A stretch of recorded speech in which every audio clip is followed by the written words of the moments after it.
When the Crusaders lost the Holy City, the fall of Jerusalem.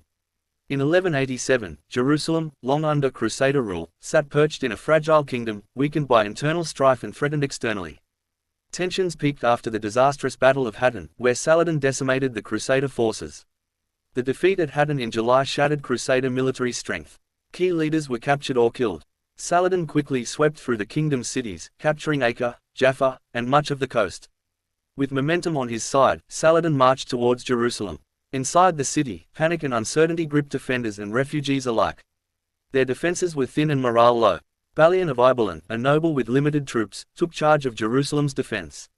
He organized what few forces remained and prepared for siege, while clergy led penitential processions among desperate civilians.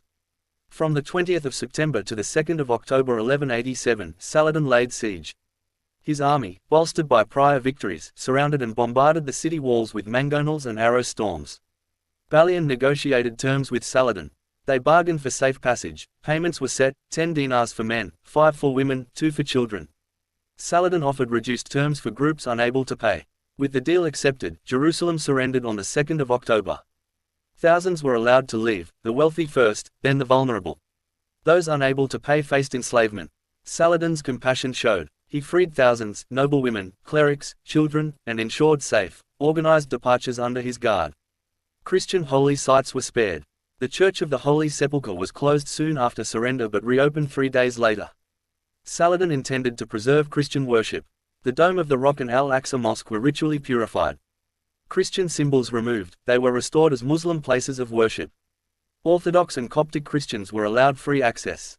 Jerusalem's fall shifted the religious and political landscape. Saladin's victory resonated across both Christian Europe and the Islamic world, a pivotal reversal of centuries-old control. The loss energized Europe. Pope Gregory VIII called for a new crusade. Europe responded. The Third Crusade was launched to reclaim the Holy City. Led by Richard the Lionheart, Philip II, and Frederick Barbarossa, the Crusaders surged east in 1189. While they regained coastal strongholds like Acre, Jerusalem remained defiant. Despite bold advances, Crusaders failed to retake Jerusalem. The 1192 Treaty of Jaffa allowed Christian pilgrims access but reaffirmed Muslim control. For decades, Jerusalem remained under Islamic rule. Crusaders held coastal outposts, but the Holy City slipped further from their grasp. Over time, Mamluks rose to power. By 1291, after the fall of Acre, last Crusader bastion, the dream of reclaiming Jerusalem faded forever.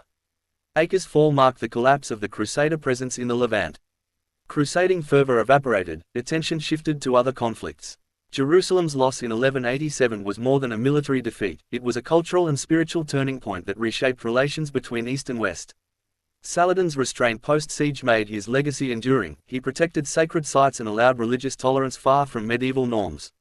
The Crusader states continued, but reduced to enclaves, enmeshed in insecurity, and wholly reliant on European support. Jerusalem, once the beating heart, was lost. Jerusalem's loss echoed through centuries of Christian and Muslim memory, invoking themes of redemption, loss, and holy yearning. The Third Crusade's legacy remained mixed. Tactical victories, yet ultimately forgiveness and treaties, rather than full conquest, marked its outcome. History remembers Saladin not only for military skill but for compassion. His treatment of civilians during the siege drawn comparisons even in modern scholarship. For Crusader chroniclers, Jerusalem's fall was a moment of divine punishment. For Muslims, it symbolized unity and triumph, a turning of epochs. The fall of Jerusalem in 1187 remains a powerful reminder: faith, politics, and war intertwine. A city lost, but its story endures in memory, identity, and faith.